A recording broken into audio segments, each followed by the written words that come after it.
Building a 36-hole wheel. 18 spokes on the right side, drive side usually shorter spokes, and 18 spokes on the left side, non-drive side usually a little bit longer. Each of those sets of 18 we're going to also divide in a half, 9 and 9 on each side, 9 pushing spokes, 9 pulling spokes. Also those spokes going to go outbound spokes and inbound spokes. So 9 outbound, 9 inbound spokes, so 9 push and 9 pulling spokes.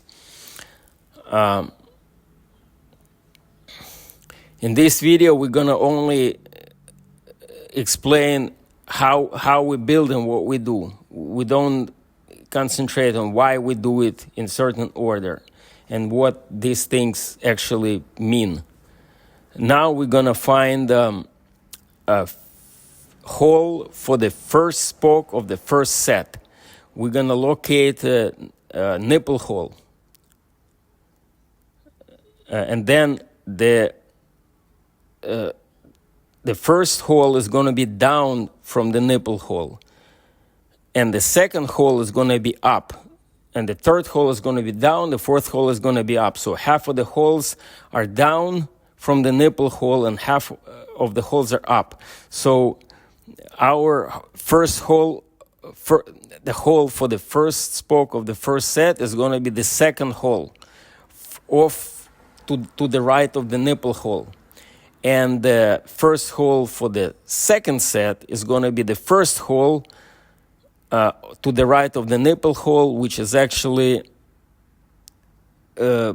down in relation to the nipple hole. Now we're going to flip the rim, the first hole of the first set up.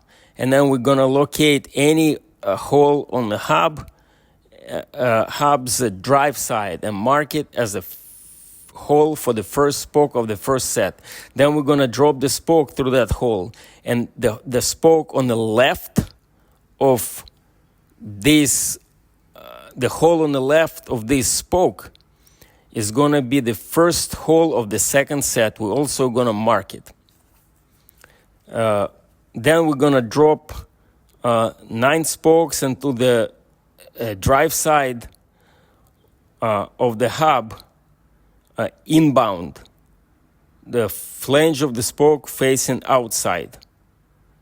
And we're skipping every first hole. So we're going to fill up 9 out of 18 holes with 1 hole empty between the spokes, starting with the hole that we marked. Now we're going to get the spoke from the hole that we marked. That's going to be the first spoke of the first set, and we're going to connect it to the hole in the rim that we marked 1 of 1. Then we're going to count 3 empty holes off the first spoke, and in the fourth hole we're going to put the spoke through and connect it with the nipple to the rim. Again, we count 3 empty holes off the previous spoke and install the spoke into the fourth hole. Now we install 9 spoke into every fourth hole. Now we're going to install the first spoke of the second set into the marked hole in the hub. That spoke also going to be inbound spoke. So flange of this spoke is going to face outside of the wheel. And we're going to insert the first spoke from the bottom for that reason. And connect it to the marked hole in the rim. Through the marked hole in the rim, connected with the nipple. That's going to be our first spoke of the second set. Then we're going to get the remaining 8 spokes of the second set and drop them into the non-drive side, skipping 1 hole between the spokes. Fill up 9 out of 18 holes. starting with the spoke that we marked, and skipping one hole, and connect them to the rim also every fourth hole after the previous spoke. One of those three holes that we count is not going to be empty because there's going to be a spoke of the drive side in it. So we're going to have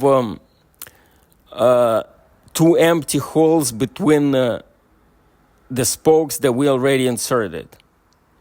So now we're going to start the third set of spokes. We're going to just drop drive side spokes into the drive flange of the hub, filling up remaining 9 holes, and those spokes are going to go outbound. We don't flip the rim. We just drop them, go outbound, meaning the spoke go outbound, but the spokes flange faces inside of the wheel. And then we're going to flip the wheel, and we're going to twist the hub holding the rim. So the spokes that we installed already pull away from the nipple hole. We locate nipple hole, and spokes will pull away from that nipple hole. We twist the hub that way. And then we're going to cross 3 spokes on the drive side and bend the spoke to go under the third spoke that it crosses. And then connect it to the hole in the rim and this hole is going to be on upper side of the rim. If you remember, the holes in the rim are offset. So we're going to connect it to the upper side, upper hole in the rim. If we connect it to the hole that's down to the rim, then it's going to be screwed up. We're not going to be able to finish the build. And then we count 3 holes from previous spoke and insert the spoke into the 4th hole.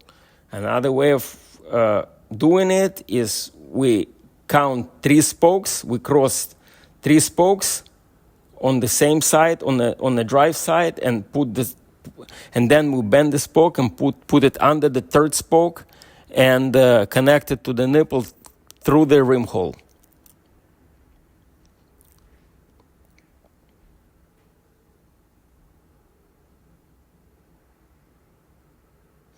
I'm using a spoke to help me to insert the nipple through the rim, if you noticed, and then finish tightening it with the special screwdriver, nipple driver.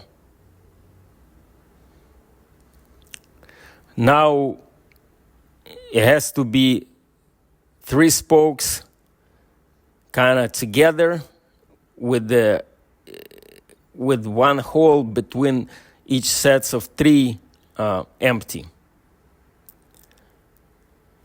We have to check these so they're in the same, all sets in the same fashion with one empty hole between them.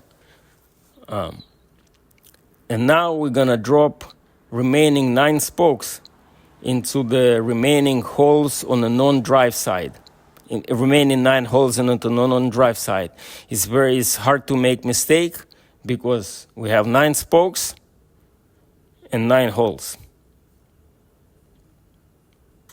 The 4th set is the easiest set. Then we're gonna flip the rim and cross 3 spokes and bend the spokes under the bend the spokes that we install and under the 3rd one, and install it and install all the spokes through remaining 9 holes. It's also not possible to make mistake at this point because if spoke we try to insert into the wrong hole, it's either going to be too short to reach that hole or too long.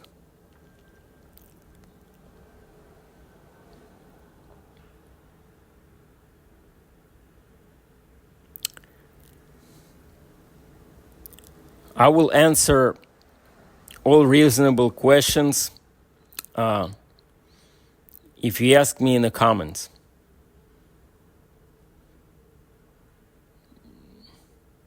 But I hope I covered what needed to be covered for this. That process of lacing the wheel takes about 7 to 10 minutes. Now wheel is ready. And the process of tensioning the spokes, making the rim straight, and stress relieving, so finishing of building the wheel takes about another 35 minutes.